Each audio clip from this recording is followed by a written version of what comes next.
สวัสดีครับนี่คือ GM Talk GM Live นะครับตลาดยานยนต์ในบ้านเราค่อนข้างที่จะระอุนะครับมีการเปลี่ยนแปลงเยอะมีการเข้ามาสู่เรื่องของยานยนต์ EV ยานยนต์ที่ใช้ไฟฟ้ามากขึ้นประเทศไทยเป็นตลาดใหญ่สำหรับธุรกิจยานยนต์โดยเฉพาะรถยนต์จากญี่ปุ่นและแน่นอนนะครับญี่ปุ่นนั้นอยู่ในตลาดประเทศไทยมานานแล้วก็ในช่วงหลังนี้ยานยนต์ของหลายๆชาติก็เริ่มที่จะเข้ามามากขึ้นรวมไปถึงเรื่องของยานยนต์ไฟฟ้าด้วยทีนี้กับแบรนด์ที่ถือได้ว่าแข็งแรงมากที่สุดแบรนด์หนึ่งก็คือนิสสันณวันนี้มีการเปลี่ยนแปลงครั้งสำคัญแล้วก็มีวิชั่นมีพันธกิจมีภารกิจมีมุมมองวิสัยทัศน์ที่น่าสนใจมากมายที่ผมคิดว่าจำเป็นจะต้องนำมาถ่ายทอดให้กับคนไทยได้มีโอกาสที่จะติดตามวันนี้ทางรายการได้รับเกียรติอย่างดียิ่งนะครับจากคุณอิซาโอะเซกิกุจิท่านประธานบริษัทนิสสันประเทศไทยวันนี้ให้เกียรติกับทางรายการครับสวัสดีครับ What is your appeal like this? Can you introduce yourself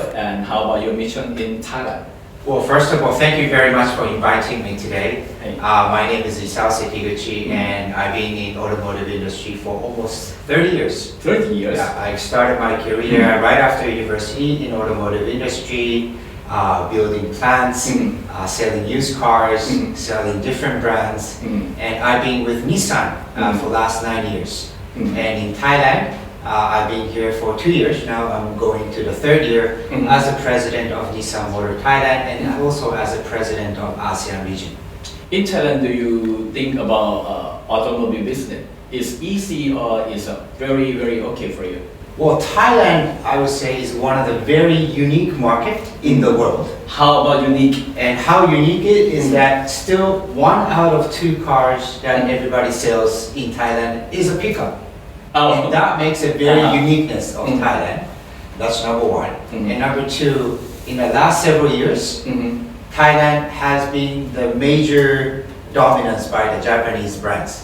However, this picture started to change where we have new entries from Chinese, Koreans, and the other brands, which also make this Thailand automotive industry a very exciting one. Yeah, so I'm waiting for a new model for Nissan Navara. Yeah, so not just Navara, we are carefully studying, listening to our customers very carefully. What are the features? What are the specifications? What are the characteristics that Thai customer are looking for cars? And we are constantly studying and developing to meet the demand of our Thai customers. Yes. So how about your mission and vision in Thailand after you go for president in Thailand? Right. So I came in Thailand in a 2 years. 2 years ago. Yeah. So 2 years ago. So it was already in the deep, COVID situation. Yes. We had a lot of challenges with the supply of semiconductors. Now these two things made our challenge, my challenge, the team's challenge really a difficult one. For an example, we could not produce cars as we wanted. We could not supply our cars as we wanted, and probably Nissan is the biggest brand that was hit by the semiconductor shortage. So many challenges, starting with building stronger brands, fighting against other competitors, but it was really most importantly was how to secure enough production parts so that we can produce and supply cars to our customers in Thailand. Situation is going to be better, but that challenge will continue a little bit more. Yes. How to survive from COVID situation? Since you to go to Thailand, it's the same situation come from with the COVID-19. Well, I think the situation will change, and this change will come from the behavior of the customers. The way that customers buy a car, the way that customer want to get a service, also the way that they look at the new car will definitely not be going to be same as the pre-COVID time. And again, as I mentioned earlier, the competitive environment has changed drastically in the last couple of years. And how could people imagine that there are so many EVs now on the street of Bangkok and elsewhere? So I think it's becoming a very interesting time for the automotive market in Thailand. Sure. How about EV vehicle in this situation have the big brand from United States to come early. How to survive from this situation? Right, so I think we are still at the early stage where many players are coming into the market and there are so-called early adopters of the EV. But is this going to be just a big wave or is it going to be a complete change in the transformation where customers are really going to buy, use and appreciate EV? I think it's a bit early to tell for any of the players, including the ones that you mentioned from the US. How to mix competitive advantage from Indonesia and Thai to make a new vehicle? Because I think now Nissan start to make a big factory for EV in Indonesia. How to mix competitive advantage for both country for Thai situation? Well, I think the big, let's say if you look at the bigger landscape, both governments are really trying to push EV as a next, let's say, category of the cars to be produced and to be exported. Indonesia is rich with resources for making batteries, and Thailand is putting in the center of the strategy for the electrification. Now, it's again too early to say which is more competitive in terms of making EV, therefore for the export, and also we need to understand what is the customer's acceptance in having EV for the day-to-day use. We will see as we go forward, but recently, as we see in the news, Europe has changed a little bit of their strategy from 100% EV to a combination of EV and the other source of the engine. So again, from our point of view, it is the customers who will make the choice at the end of the day. But we will see how the adaptation will go in this part of our region, Thailand, Indonesia, and other ASEAN countries, and see how the readiness, including of the infrastructure to charge EV, is going to be one of the keys going forward. Nissan have a plan to expand about EV infrastructure in Thailand. So our approach, which is in line with Nissan Vision 2030, which was announced a couple of years ago, is to put our focus and the strategy is on what we call the electrification. Now, when Nissan says electrification, there are two sources of the engine. One is a pure BEV, which is led by our iconic Leaf, which we have started to sell since 2010. And another is so-called e-Power. E-Power is a unique engine, and by the way, we produce and assemble engine of e-Power here in Thailand. Is that the e-Power is a motor that moves the car with 100% electricity. However, without the need of a charge. So car moves like a real BEV with 100% electricity, but without a need of a charge, and you just need to fill the gasoline. So these BEV and the e-Power are the two pillars of our strategy, and that we call the Nissan electrification. Yes. Come back to talk about Nissan brand in Thailand. I think have the many fan Nissan in Thailand. I'm fan Nissan March, Nissan Cube, Leaf, and more. But I'm waiting for a new model from Nissan. Have a new model from Nissan to make a supply for me for Thai customer. Well, first of all, thank you for being a Nissan fan, and those are the fans that we value the most. And very lovely Nissan Cube. Yes, a lot of people in Thailand actually love Cube, and I hear this often. Nissan actually celebrated our 70 years in Thailand. We've been selling our cars since 1952. Originally, it was started out with a pickup, and again, and like what we have today, we have passenger cars, we have EV, we have e-Power models, and also our pickup. Now, there are some time where we had a little bit of an inconsistency in terms of the product, but now we are realigning our product and our strategy, and also the brand. I think the consistency of our strategy, especially working on the brand, and also understanding our big fans of Nissan in Thailand is extremely important. So I think we have started to align our strategy since we got here a couple of years ago, and we are making step-by-step progress. And there is a clear evidence that our brand image is getting stronger year over year. So on top of what we have today, Almera, Kixi Power, Navara, and Terra, yes, we do have Leaf, and also we do have GTR.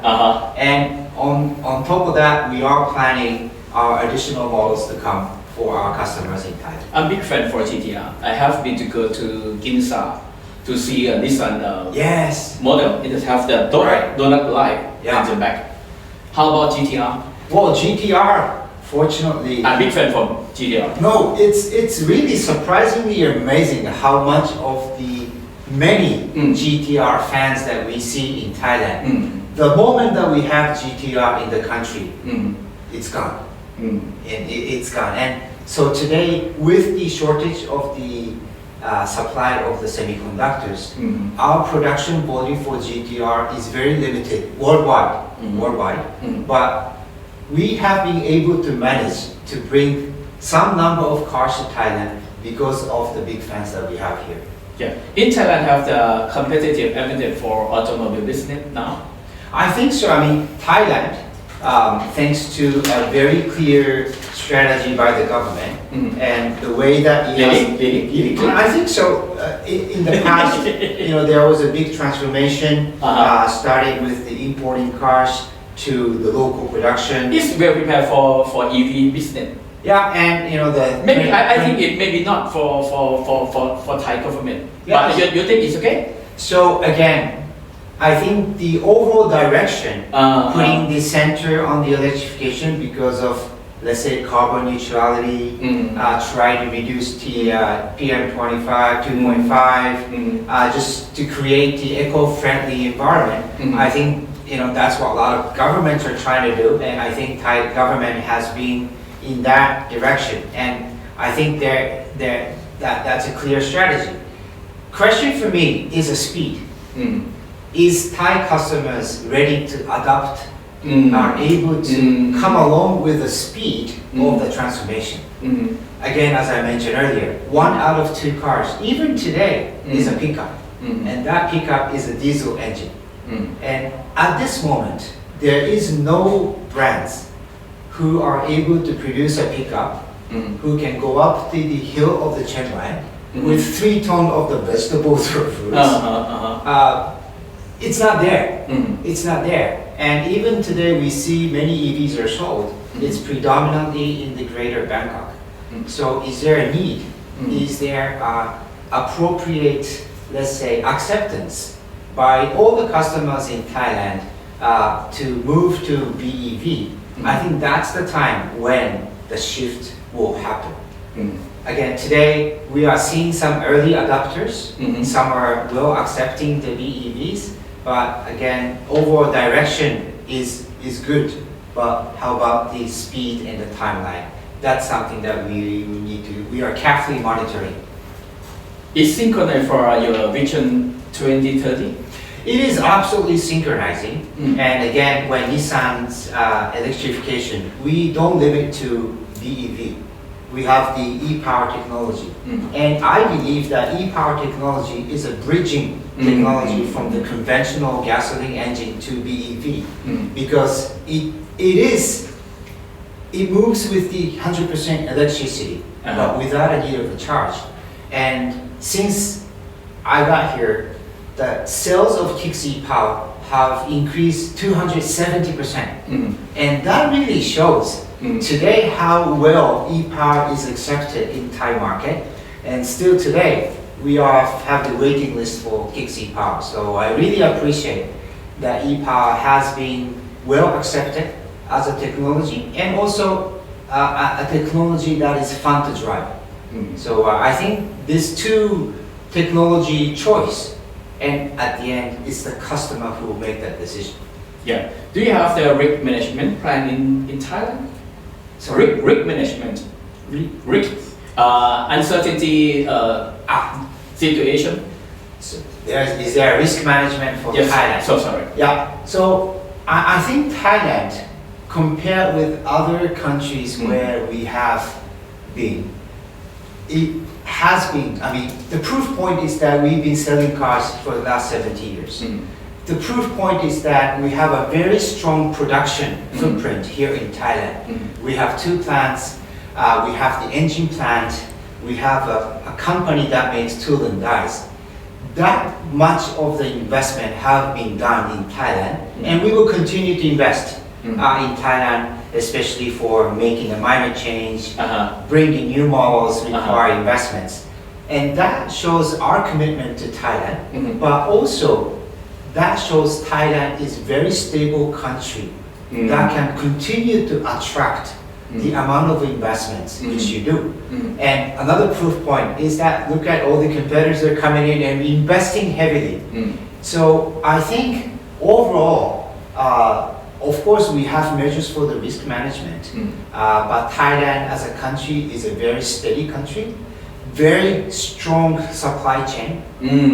Because automotive company alone cannot make car. We have almost 30,000 components to produce one car. And that shows that we have a strong tier 2 supplier, tier 3 supplier. There are a lot of local suppliers who are very strong, and it is part of the ecosystem that we have.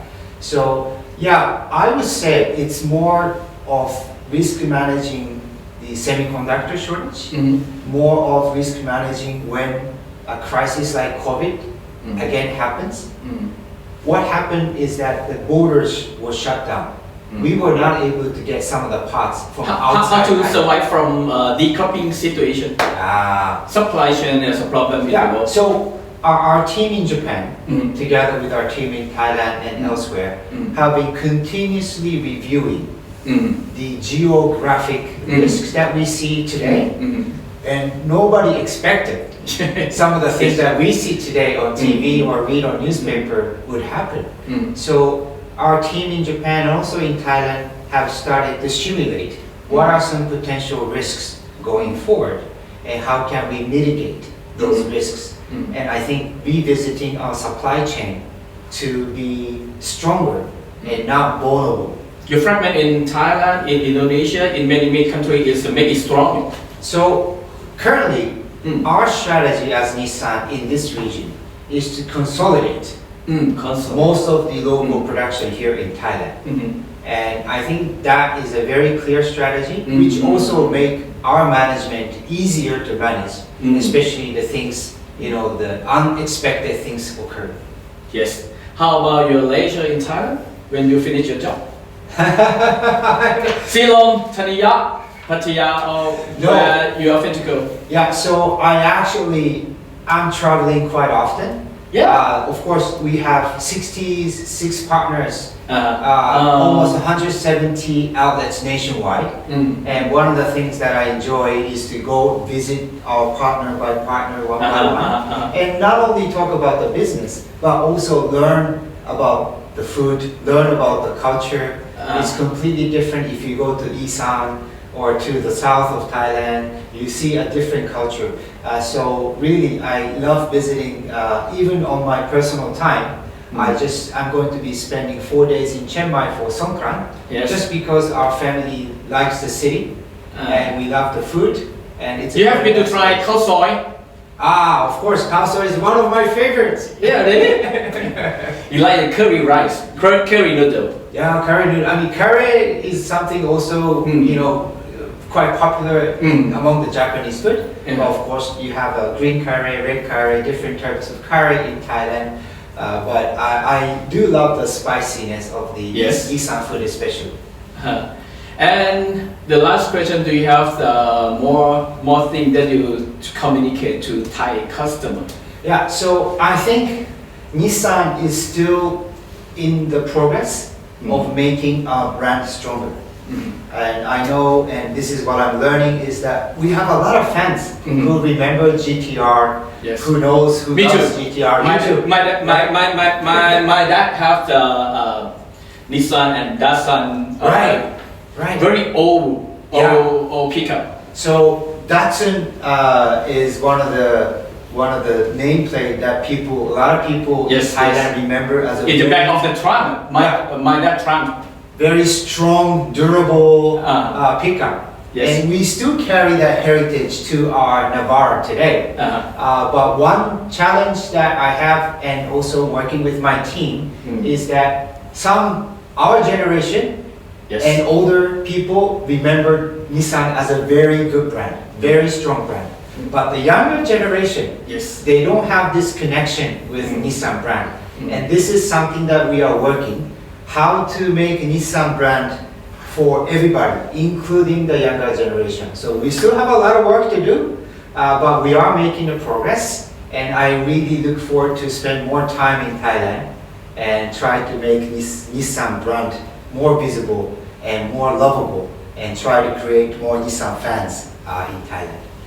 Thank you to give me a chance to interview you. No, thank you. Thank you so much. และทั้งหมดนี้ก็คือเรื่องราวที่น่าสนใจกับวิสัยทัศน์และมุมมองในฐานะนักบริหารที่ขับเคลื่อนธุรกิจนิสสันและเป็นอีกหนึ่งเรื่องที่ผมคิดว่าเป็นประโยชน์และคนไทยทุกคนควรที่จะติดตามรับฟังวันนี้ลาไปก่อนสวัสดีครับ